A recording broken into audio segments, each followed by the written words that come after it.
Hi guys, மிதக்கும் ஏரி இந்தியாவோட ஆபரணமாகவும் மணிப்பூரோட இதயமாகவும் இருக்கிறது தான் லோக்டக் ஏரி. இங்க ஆயிரக்கணக்கான மிதக்கும் தீவுகள் இருக்கு. என்னது, தீவுகள் மிதக்குதா? ஆமாங்க, மக்கிய செடிகளும் மணலும் சேர்ந்து ஒரு தீவு போல காட்சி அளிக்குது. இதுல சிலது கால்பந்தாட்ட மைதானம் சைஸ்ல கூட இருக்கு. அந்த பகுதியில மக்கள் வீடு கட்டியும் வாழ்றாங்க.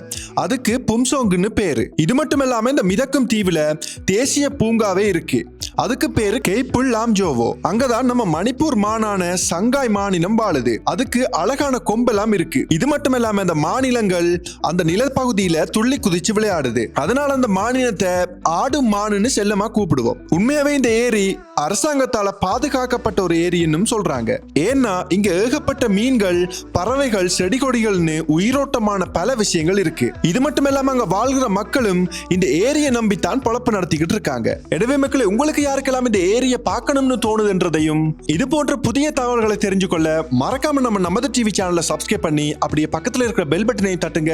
அடுத்தது ஒரு புதிய தகவலோட சந்திப்போம். பாய். Canada Education Fair, Career Guidance and Job Fair 2025 மே மாதம் 30-31 தேதிகளில் வலம்புரி ஹோட்டலில்.